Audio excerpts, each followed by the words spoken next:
नमस्कार प्रिय बच्चों, आज हम शेमुषी प्रथमो भाग कक्षा नवमी से षष्ठः पाठ भ्रांतो बालः पढ़ने जा रहे हैं। भ्रांतो बालः, भ्रांतः का अर्थ है भ्रमित और बालः मानी बालक। यह पाठ संस्कृत प्रौढ़ पाठावली नाम के कथा ग्रंथ से लिया गया है। इसमें एक ऐसे बालक की कथा का चित्रण किया गया है जिसका मन पढ़ाई में नहीं लगता, वह खेलने निकल जाता है।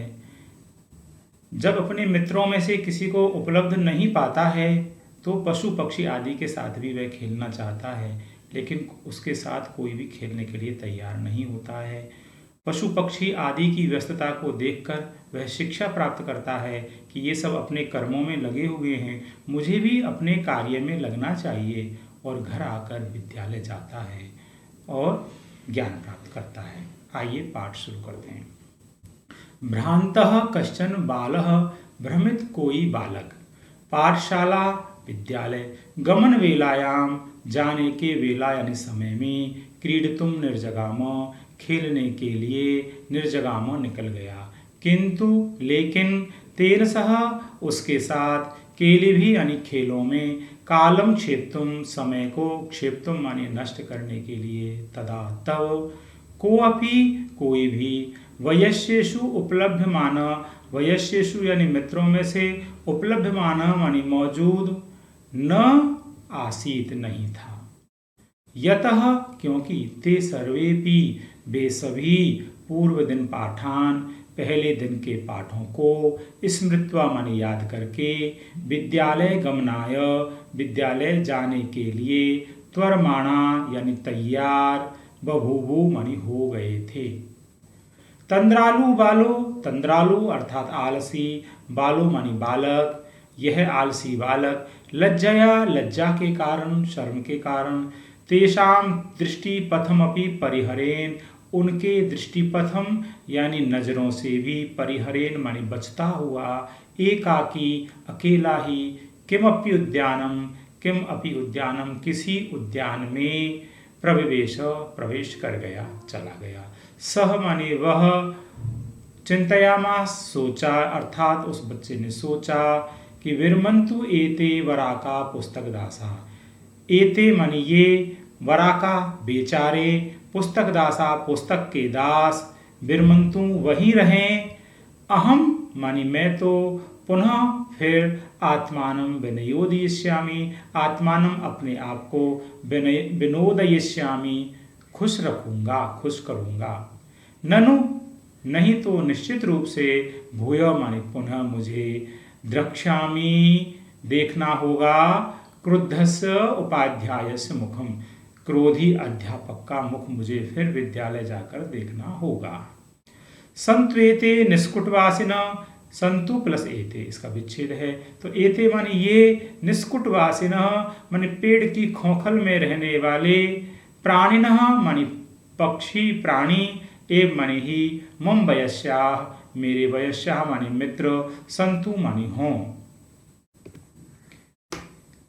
इस गद्य अवतरण के ये शब्दार्थ और नीचे अनुवाद भी दिया हुआ है, इसे आप अवश्य पढ़ लेंगे। इसके बाद दूसरे गद्य अंश पर आइए। अथ मानी इसके बाद, स पुष्पोद्यानम ब्रजंतम, वह पुष्पों के उद्यान में जाता हुआ, मधुकरम दृष्टवा किसी भौरे को देखकर, जाते हुए किसी भौरे को देखकर, तम क्रीड़ा हेतु आवियत, उसको क्रीड़ा हेतु खेलने के लिए आवियत माने बुलाया। तो वह भौरा, स वह, द्विस्त्रीरस्य आवाहनमेव, इसके 2-3 आवाहनों को, बुलावों को ही, न मानिया मास नहीं माना, अनसुना कर दिया। ततो मानी उसके बाद, भूय भूय बार बार, हठमाचरती बाले, बालक के हट करने पर, सो अगायत उसने गुनगुनाया, वयम मधु संग्रह व्यग्राव, हम मधु संग्रह मानी पराग के संग्रह करने में, इकट्ठा करने में व्यस्त हैं।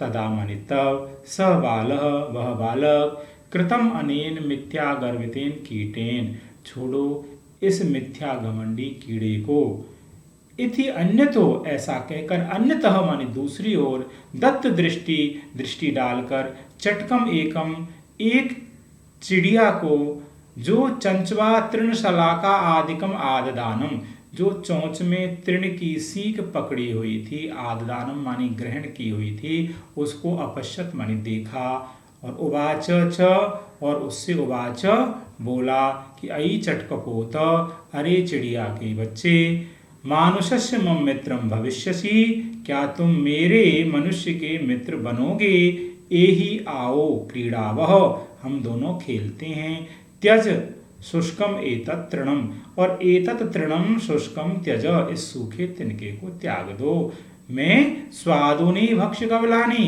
स्वादिष्ट भोजन का ग्रास टुकड़ा ते दास्यामि तुम्हें दूंगा इति इस प्रकार तो स तो वह चिड़िया का बच्चा तो बोला कि नीड कार्यो घोंसला नीड मानी घोंसला कार्य मानी बनाना है बटद्रु शाखायाम बरगद की शाखा पर तद यामी कार्येन इसलिए तत्कार्येन यामी उस काम से मैं जा रहा हूँ इत्युक्त्वा ऐसा कह करके स्वकर्म व्यग्रो बभूवः वह अपने कर्म में व्यस्त हो गया। ये नीचे शब्दार्थ दिए हुए हैं और इसके नीचे ये हिंदी अर्थ साथ ही विमर्श और व्याकरणिक शब्दों का परिचय है। इसे आप अपनी उत्तर पुस्तिका में लिख लेंगे। अब आइए इन दोनों गद्यांशों में से जो परीक्षा के लिए उपयोगी प्रश्न बनते हैं उन्हें हम देख लेते हैं। आपको एक पठित गद्यांश आता है जो इस प्रकार है। इसमें 3 प्रश्न होते हैं। पहला प्रश्न है एक पदेन उत्तरत एक पद में उत्तर दीजिए। यहाँ 2 प्रश्न हैं क और ख। क को देखिए भ्रांत बालक पाठशाला गमन बेलायाम किमर्थम निर्जगाम भ्रमित बालक विद्यालय जाने के समय किमर्थम निर्जगाम किस लिए निकला खेलने के लिए तो क्रीडितुम। प्रश्न ख एकाकी बालक कुत्र प्रविवेश अकेला बालक कहाँ प्रवेश किया उद्यानम उद्यान में। पूर्ण वाक्य उत्तरत पूर्ण वाक्य में उत्तर दीजिए। प्रश्न क भ्रांत बालक स्वविनोद विषये किम चिंतयामास भ्रमित बालक ने अपने आप को खुश करने के लिए क्या सोचा। उसने सोचा कि विरमन्त्वेति पराका दासा रहने दो इन पुस्तक के दासों को अहम पुनः आत्मानम विनयोदयिष्यामि मैं तो फिर अपने आप को खुश करूँगा। प्रश्न ख चटक स्वव्यस्तताम कथम प्रदर्शितवंत चिड़िया ने अपनी व्यस्तता कैसे दिखाई। उसने कहा नीड कार्यो बटद्रु शाखायाम बरगद की शाखा पर घोंसला बनाना है तद यामी कार्येन उस कार्य से मैं जा रहा हूँ इति कथयित्वा प्रदर्शितवंत ऐसा कहकर प्रदर्शित किया। तीसरा प्रश्न है निर्देशानुसारम उत्तरत निर्देश के अनुसार उत्तर दीजिए। प्रश्न क है इसमें स्वादूनि भक्ष्य कबलानी इत्यनयो पदयो इन दोनों पदों में विशेष पदम किम विशेष पद क्या है तो भक्ष्य कबलानी विशेष्य है। ते प्रश्न ख ते सर्वेपि इन शब्दों में इत्यत्र ते इति सर्वनाम पदस्य स्थाने इस सर्वनाम पद के स्थान पर किम संज्ञा प्रयोगम कुरुत क्या संज्ञा प्रयोग होगा करो। तो ते सर्वेपि में ते वो हैं मित्र तो वयस्याः। प्रश्न ग भ्रमर पदस्य किम पर्याय पदम अनुच्छेदे प्रयुक्तम भौरा पद का क्या पर्यायवाची अनुच्छेद में आया है तो मधुकरः। प्रश्न ग नीडः कार्यो बटद्रु शाखायाम घोंसला बनाना है बरगद की शाखा में तद यामी इसलिए जा रहा हूँ कार्येन यानी कार्य से। तो यहाँ यामी मानी जा रहा हूँ क्रिया का कर्ता कौन है मैं जा रहा हूँ मैं हो गया ये उत्तम पुरुष एकवचन है इसलिए कर्ता होगा अहम। प्रिय छात्रों आपने इसको सब्सक्राइब किया होगा। जिन्होंने अभी तक इस चैनल को सब्सक्राइब नहीं किया है वो सब्सक्राइब कर लें क्योंकि इसी पाठ के और अगले पाठों के जो वीडियो हैं वो लगातार आपको मिलते रहेंगे। धन्यवाद।